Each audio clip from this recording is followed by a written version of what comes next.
Greetings, everyone. It is Gleekon here with another episode of Lore of Warcraft, and we are continuing our journey with the fifth chapter of the Well of Eternity, which is the first book in the War of the Ancients trilogy. So,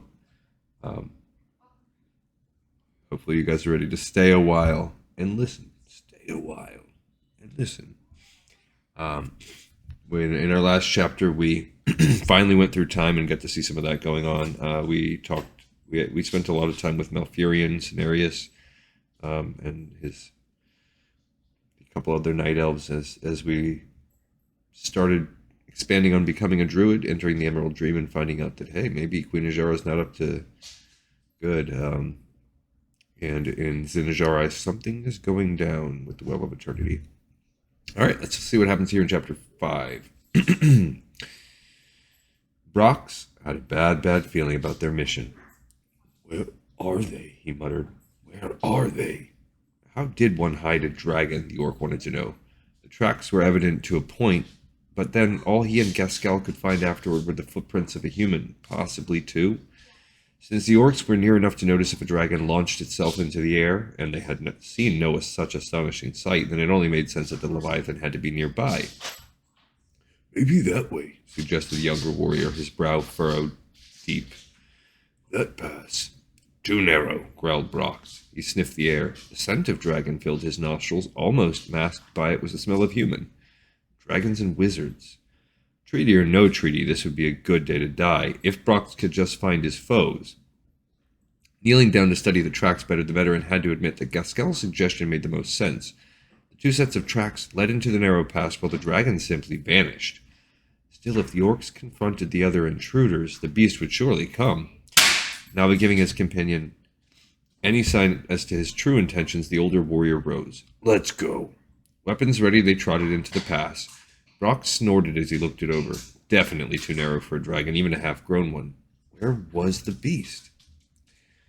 They had only gone a short distance when, from further in, they heard the monstrous howl of a beast. The two orcs glanced at each other but did not slow. No true warrior turned at the first sound of danger. Deeper they went. The shadows played games, making it seem as if unnatural creatures lurked all around them. Brox's breathing grew heavier as he sought to keep pace with Gaskell. His axe weighed heavily in his hand. A human shout, echoed from only a short distance ahead. Brox, the younger orc began. But at that moment a monstrous vision filled their view, a fiery image like nothing either had ever seen. It filled the pass, overflowing even into the rock. It did not seem alive, but nonetheless moved as if with purpose. Sounds, random chaotic sounds, filled the orc's ears, and when Brox stared into the center, he felt as if he stared into forever. Orcs were not creatures subject to easy fear, but the monstrous and surely magical vision overwhelmed the two warriors. Brox and Gaskell froze before it, aware that simple weapons would hardly turn it aside. Brox had desired a heroic death, not one such as this. There was no nobility in dying so. The thing looked capable of swallowing him as readily and without notice as it would a gnat. And that made its decision for him. Gaskell, move! Run!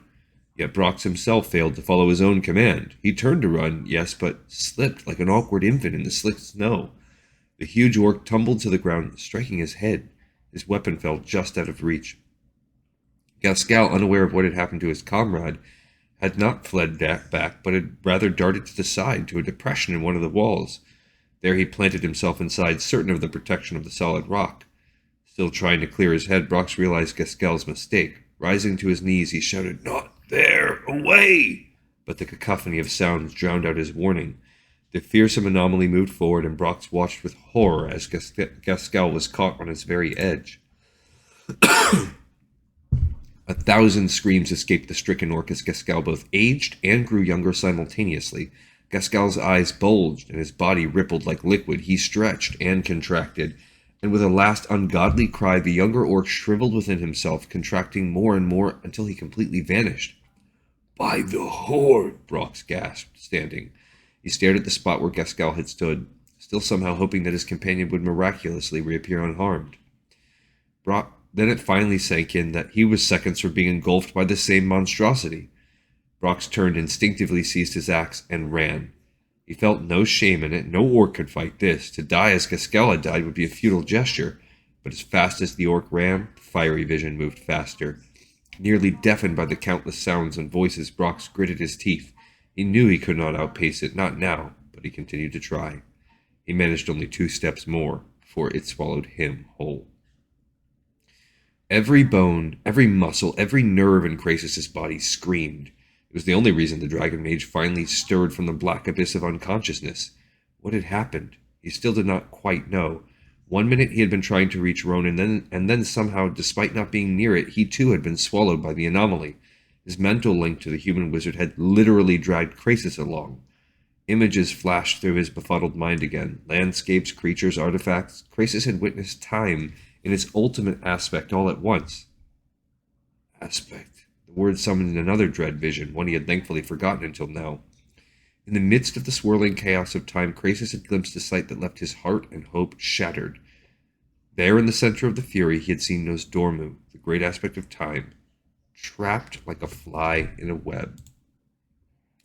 Nosdormu had been there in all his terrible glory, a vast dragon not of flesh but of the golden sands of eternity. His glittering gem-like eyes the color of the sun, had been opened wide but had not in turn seen the insignificant figure of Krasus. The great dragon had been in the throes of both battle and agony, ensnared, yet also fighting to hold everything together. Absolutely everything. Nosdormu was both victim and savior. Trapped in all time, he also held it from falling apart. If not for the aspect, the fabric of reality would have collapsed there and then. The world Krasus knew would have disappeared forever. It would never have even existed. A new surge of pain tore through Krasus. He cried out in the ancient tongue of the dragons, momentarily losing his accustomed control, yet with the pain came the realization that he still lived. That knowledge caused him to fight, to force himself back to full consciousness. He opened his eyes. Trees greeted his gaze, towering, lush trees with green canopies that nearly blotted out the sky. A forest in the bloom of life. Birds sang while other creatures rustled and scurried through the underbrush. Vaguely, Krasus registered the setting sun and soft drifting clouds. So peaceful a landscape, the Dragon Mage almost wondered if he had after all died and gone to the beyond. Then a not-so-heavenly sound, a muttered curse, caught his attention. Krasus looked to his left. Rhonin rubbed the back of his head as he tried to force himself up slightly. The fiery-haired human had landed face down only a few yards from his former mentor. The dragon spat out bits of dirt. The wizard spat out bits of dirt and grass, then blinked. By pure accident, he looked in Krasus' direction first. What? Was all he managed. Krasus tried to speak, but all that came from his own mouth at first was a sick croak. He swallowed, then tried again. I do not know. Are you injured in any way? Flexing his arms and legs, Rhonin grimaced. Everything hurts. But nothing seems broken. After a similar test, the Dragon Mage came to the same conclusion concerning himself. That they had arrived so intact astonished him, but then he recalled the magic of Nosdormu at work in the anomaly. Perhaps the aspect of time had noted them after all and done what he could to save the two, but if that was the case... Rhonin rolled onto his back. Where are we? I cannot say. I feel I should know it, but... Krasus stopped as vertigo suddenly seized hold of him. He fell back onto the ground, closing his eyes until the feeling passed. Krasus, what happened? Nothing, truly, I believe. I am still not recovered from what happened. My weakness will go away. Yet he noted that Rhonin already appeared much better, even sitting up and trying to stretch. Why would a frail human better survive the anomaly's turmoil than he? With grim determination, Krasus also sat up. The vertigo sought to overwhelm him again, but the Dragon Mage fought it down. Trying to take his mind from his troubles, he looked around once more. Yes, he certainly sensed a familiarity about his surroundings. At some point he had visited this region, but when? When? The simple question filled him with a sudden dread. When? Nosdormu trapped in eternity. All time open to the anomaly.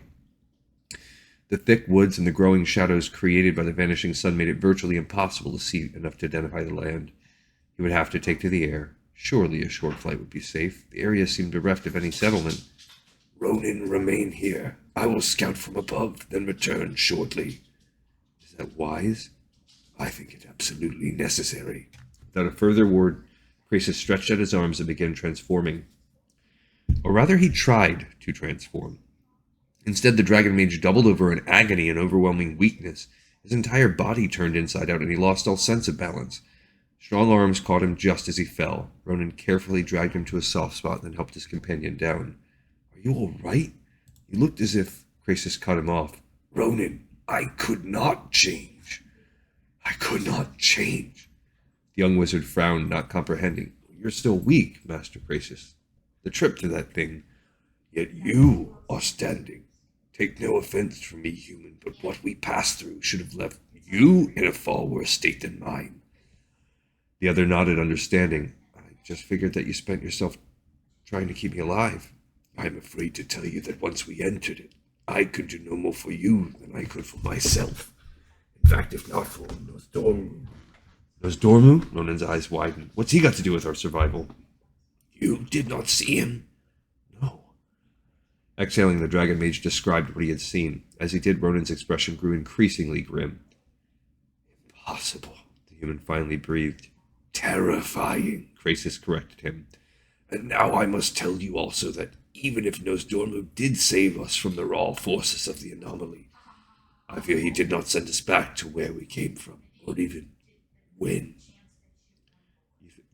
You think we're in a different time?" "Yes, but as to what period, I cannot say. I also cannot say how we will be able to get back to our own era." Slumping back, Ronan gazed into empty space. "Risa?"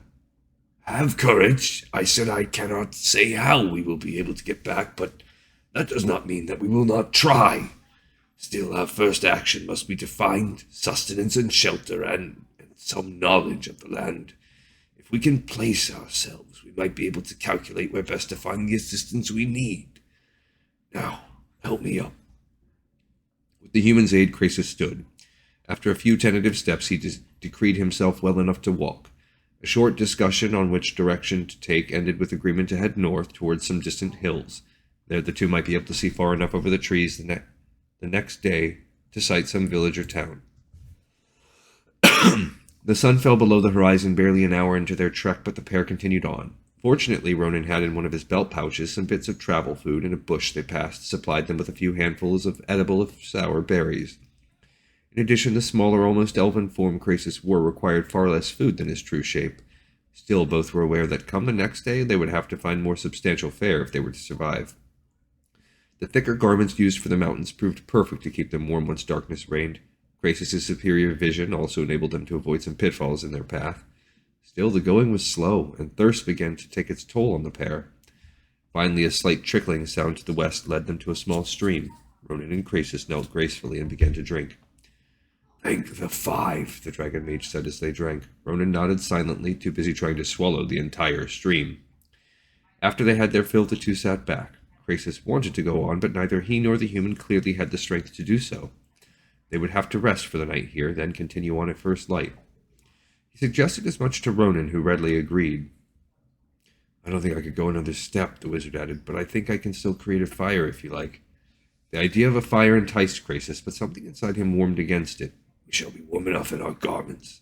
I would prefer to err on the side of caution for now." "You're probably right. We could be in the time of the Horde's first invasion for all we know." That seemed a bit unlikely to Krasus, considering the peacefulness of the woods, but the centuries had produced other dangers.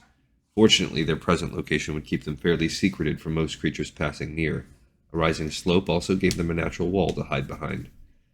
More out of exhaustion than agreement, they stayed where they were, literally falling asleep on the spot.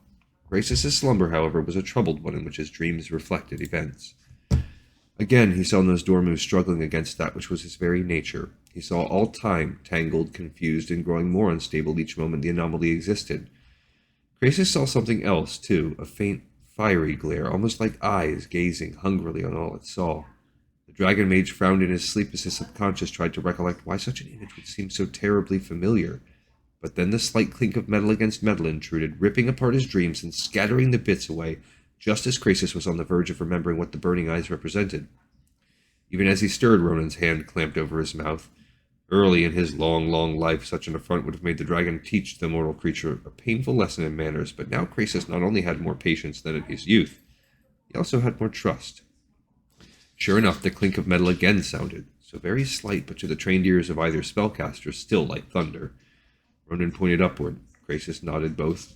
Cautiously stood, trying to see over the slope. Hours had clearly passed since they had fallen asleep. The woods were silent, save for the songs of a few insects. Not for the brief unnatural sounds they had heard, Krasus would have thought nothing amiss. Then a pair of large, almost monstrous shapes materialized beyond the slope. At first they were unrecognizable, but then Krasus' superior vision identified them as not two creatures, but rather four. A pair of riders atop long, muscular panthers. They were tall, very lean, but clearly warriors. They were clad in armor the color of the night and wore high-crested helms with nose guards. Krasus could not yet make out their faces, but they moved with a fluidity he did not see in most humans. Both the riders and their sleek black mounts journeyed along as if little troubled by the darkness, which made the dragon mage quickly caution his companion. "They will see you before you clearly see them," Krasus whispered. "What they are I do not know, but they are not of your kind." "There's more," Rhonin returned. Despite his inferior vision, he had been gazing in just the right direction to catch another pair of riders approaching. The four soldiers moved in almost complete silence. Only the occasional breath from an animal or metallic movement gave any sign of their presence. They looked to be involved in an intense hunt. Krasus came to the dread conclusion that they were looking for Rhonin and him. One of the foremost riders reined his monstrous saber-toothed mount to a halt, then raised his hand to his face. A small flash of blue light briefly illuminated the area around him. In his gauntleted hand, the rider held a small crystal, which he focused on the dark landscape. After a moment, he cupped the artifact with his other hand, dousing the light. The use of the magical crystal only partly bothered Krasus. What little he had seen of the hunter's scowling violet countenance worried him far more. "Night elves," he whispered. The rider wielding the crystal instantly looked Krasus' way. "They've seen us," muttered Rhonin. Cursing himself for a fool, Krasus pulled the wizard with him. "Into the deeper woods, it is our only hope." A single shout echoed through the night, and then the woods filled with riders. Their fearsome yet agile mounts leapt nimbly along, padded feet making no sound as the beasts moved. Like their masters, they had gleaming silver eyes that enabled them to see their quarry well despite the darkness. The panthers roared lustily, eager to reach the prey. Rhonin and Krasus slid down a hill and into a thicket. One rider raced past them, but another turned and continued pursuit. Behind them, more than a dozen other riders spread out through the area, intending to cut off their quarry. The two reached the denser area, but the lead rider was nearly upon them. Turning about, Rhonin shouted a single word. A blinding ball of pure force struck the night elf square in the chest, sending him flying back off his steed and into the trunk of a tree with a resounding crash. The powerful assault only served to make the others more determined to catch them.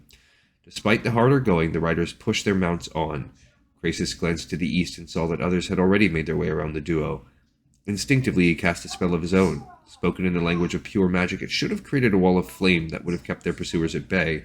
Instead, small bonfires burst to life in random locations, most of them useless as any defense. At best, they served only as momentary distractions to a handful of the riders. Most of the night elves did not even pay them any mind. Worse, Krasus doubled over in renewed pain and weakness. Rhonin came to the rescue again. He repeated a weaker variation of the Dragon Mage's spell, but where Krasus had received for his efforts lackluster results in physical agony, the human wizard garnered an unexpected bounty. The woods before their pursuers exploded with hungry, robust flames, driving the armored riders back in complete disarray. Rhonin looked as startled at the results as the night elves, but managed to recover quicker. He came to Krasus' side and helped the stricken mage retreat from the scene. "They will," Krasus had to gasp for breath. "They will find a path around soon. They know this place well from the looks of it." "What did you call them?" "They are night elves, Rhonin. You recall them?" Both Dragon Mage and Human had spent their part in the war against the Burning Legion near or in Dalaran, but tales had come from far off of the appearance of the Night Elves, the legendary race from which Viris's kind was descended. The Night Elves had appeared when disaster had seemed imminent, and was in no understatement to say that the outcome might have been different if they had not joined the Defenders. "But if these are Night Elves, then aren't we allies?" "You forget that we are not necessarily in the same time period. In fact, until their reappearance, it was thought by even the dragons that their kind had become extinct after the end of..." Krasus became very subdued, not at all certain he wanted to follow his thoughts to their logical conclusion. Shouts erupted nearby. 3 riders closed on them, curved swords raised. In the lead rode the one who wielded the blue crystal. Rhonin's flames illuminated his face, the handsomeness typical of any elf forever ruined by a severe scar running down the left side from near the eye to the lip. Krasus tried to cast another spell, but it only served to send him to his knees. Rhonin guided him down, then faced the attackers. "Raitanus Zarak!" he shouted. The branches nearest the night elves suddenly clustered, forming a web-like barrier. One rider became entangled in them and slipped from his mount. A second reined his protesting panther to a halt behind the one caught. Their leader sliced through the branches as if cutting air, his blade leaving a streak of red lightning in its deadly wake. "Rhonin," Krasus managed, "flee! Leave!" His former student had as little intention of obeying such a command as the dragon mage would have in his place. Rhonin reached into his belt pouch and from it drew what looked like a band of glowing quicksilver. The quicksilver swiftly coalesced into a gleaming blade, a gift to Rhonin from an elven commander at the end of the war. In the light of the wizard's blade, the haughty expression of the night elf's leader transformed into surprise. Nonetheless, he met Rhonin's sword with his own. Crimson and silver sparks flared. Rhonin's entire body shook. The night elf nearly slipped from the saddle. The panther roared, but because of his rider, he could not reach their foe with his razor-sharp claws. They traded blows again. A wizard Rhonin might be, but he had learned over his life the value of being able to fight by hand. Marisa had trained him so that even among seasoned warriors he could hold his own, and with the elven blade he stood a good chance of success against any one foe. But not against many. Even as he kept both night elf and beast at bay, 3 more riders arrived, 2 manipulating a net. Krasus heard a sound from behind him and glanced over his shoulder to see 3 more coming, also bearing a huge net. Try as he might, he could not get the words of power out. He, a dragon, was helpless. Rhonin saw the first net and backed up. He held the sword ready in case the night elves tried to snare him. The leader urged his mount forward, keeping Rhonin's attention. "Behind you!" Krasus called, the weakness overcoming him again. "There's another!" A booted foot kicked the weakened mage in the side of the head. Krasus retained consciousness but could not focus. Through bleary eyes he watched as the dark forms of the night elves closed in on his companions.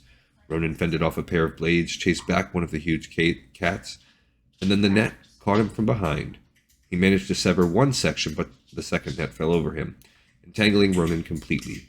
Rhonin opened his mouth, but the lead rider moved up and struck him hard across the jaw with his gauntleted fist. The human wizard dropped. Enraged, Krasus managed to pull himself partway from his stupor. He muttered and pointed at the leader. The spell worked this time, but went astray. A bolt of golden lightning struck not the target in question, but rather a tree near one of the other hunters. 3 large limbs ripped free, collapsing on one rider and crushing both him and his mount. The lead night elf glared in Krasus' direction. The dragon mage tried futilely to protect himself as fists and boots pummeled him into submission and, finally, unconsciousness. He watched as his subordinates beat at the peculiar figure who had, more by chance than by skill, slain one of their own. Long after it was clear their victim had lost all sense, he let his warriors take out their frustration on the unmoving body. The panthers hissed and growled, smelling blood, and it was all the night elves could do to keep them from joining in the violence. When he judged that they had reached the limits of safety, that any further beating would jeopardize the life of their prisoner, he gave the command to halt. "Lord Xavius wants all alive," the scarred night elf snapped. "We don't want him disappointed, do we?" The others straightened, fear abruptly appearing in their eyes. Well they might fear, he thought, for Lord Xavius had a tendency to reward carelessness with death. Painful, lingering death. And often he chose the willing hand of Verothin to deal out that death. "We were careful, Captain Verothin," one of the soldiers quickly insisted. "They will both survive the journey." The captain nodded. It still amazed him how the Queen's counselor had even detected the presence of these unusual strangers. All Xavius had said when he had summoned faithful Verothin was that there had been some sort of odd manifestation, and that he wanted the captain to investigate and bring back anyone unusual discovered in the vicinity. Verothin, ever sharp-eyed, had noticed the slight furrowing of the Lord's brow, the only hint that Xavius was more disturbed about this unknown manifestation than he hinted. Verothin eyed the prisoners as their bound bodies were draped unceremoniously over one of the panthers. Whatever the counselor had expected, it surely did not include a pair such as this. The weak one who had managed the last spell looked vaguely like a night elf, but his skin was pale, almost white. The other one, obviously a younger and far more talented spellcaster. Verothin did not know what to make of him. He was not unlike a night elf, but clearly not. He looked like no creature the veteran soldier had ever seen. "No matter. Lord Xavius will sort it all out," Verothin murmured to himself, "even if he has to tear them limb from limb or flay them alive to get the truth." And whichever course the counselor took, good, loyal Captain Verothin would be there to lend his experienced hand. All right, everyone. And I appreciate you listening as we got to see what happens as our main characters from the first chapter, and a couple of orc kind of side-ish, mainish characters kind of joined along for the ride as well, and have landed back in time. I'm going to have to work on how I'm going to differentiate all these characters. We've got a big cast in this book. So maybe I'll throw some accents in or something like that. Maybe the night elves or the humans. Someone's going to have to start getting some accents or I'm going to run out of different voices. All right, guys, we got another episode in the books. This chapter 5 is done. Yeah, this episode here is in the pipe 5 by 5. And we'll be ready for the next one. When we hit our chapter 6. I'll see everybody on the next one. See ya.